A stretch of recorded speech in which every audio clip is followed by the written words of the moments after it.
Hey guys, তো দিনটা ছিল 25শে ফেব্রুয়ারি। তো আজকে ছিল আমার ভাইয়ের বার্থডে। তো সারাদিন বার্থডেতে কী কী করলাম তোমাদেরকে এটাই দেখো ভিডিওতে। তো ভিডিওটা স্কিপ না করে দেখতে থাকো।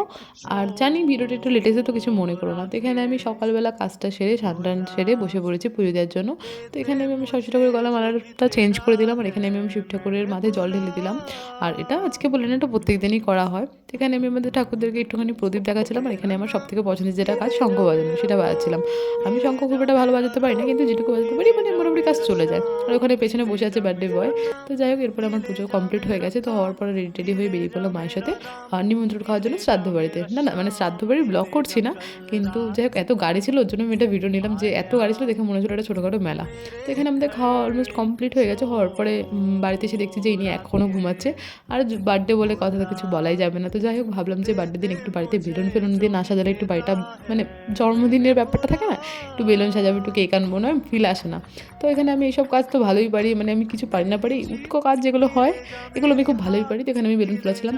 আর বেলুন ফোলানোর পর ভাবছিলাম যে এখানে তো এতগুলো বেলুন বেঁচে আছে, আমি এখন কী করবো। তো যাই হোক, টুকটুক করে করছিলাম।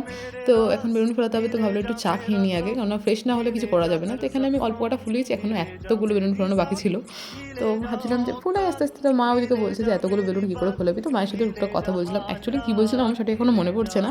তো যাই হোক, এখানে মা কথা বলতে বলতে হট করে হচ্ছে লাইটটা অফ করে দিয়েছে।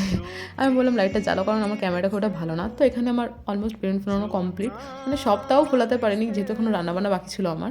তো এখানে আমি কমপ্লিট করার পরে এখানে কেক কাটার টাইম হয়ে গেছে। তো এখানে ভাইয়ের বন্ধুরা, কিছু দাদারা এসেছিলো, মানে বেশিজন হয়নি, 3-4 জন এসেছিলো। তো এখানে আমি কেকটাকে বাজাচ্ছিলাম, আর ওকেও বলছিলাম যে একটু আগুনের থেকে দূরে থাকতে, যতই হোক মানে সাবধানে কাজ করতে হয়। তো এখানে আমি ওকে পায়েস খাওয়াচ্ছিলাম, কারণ সেইভাবে আশীর্বাদ টাশীর্বাদ কিছু হয়নি, ঠিক আছে, মানে নর্মালি হয়েছে, বন্ধু বান্ধব এসেছে এইটুকুই। তো এখানে আমার ভাই যতটাই শান্ত, আর বন্ধুরা ততটাই দুরন্ত। তো ওকে একদম ভূত করে ফেলেছে সাদা। তো যাই হোক, আজকে বার্থডে বলে কথা, একটা দিন তো একটুখানি চলে এই সব। তো এখানে হাসছিল সবাই। তো আমি বলছিলাম যে শুধু একা কেন মাখবো, সবাই মাখলে ভালো হয় না। তো এখানে বলতে না বলতে দাদাটাকে পুরো মাখিয়ে দিয়েছে, মানে একটা দাদাকে। তো যাই হোক, সবাই পুরো সাদা ভূত হয়ে গেছে। আর তারপর আমি ওদের বললাম যে না খেতে দিয়ে দিলাম। তো এখানে আমি আজকে রান্না করেছিলাম বিরিয়ানি, আর লাইফে প্রথমবার বিরিয়ানি রান্না করেছিলাম। তো জিজ্ঞেস করেছিলাম কেমন হয়েছে, ওরা বললো সবই ভালো হয়েছে, নুনটা কম হয়েছে। এদিকে আমিও খেতে বসে বলছি সত্যি নুনটা কম হয়েছিল। তো আজকে ভিডিওটা অবধি কেমন লাগলো অবশ্যই কমেন্টে জানাবেন। তো টাটা।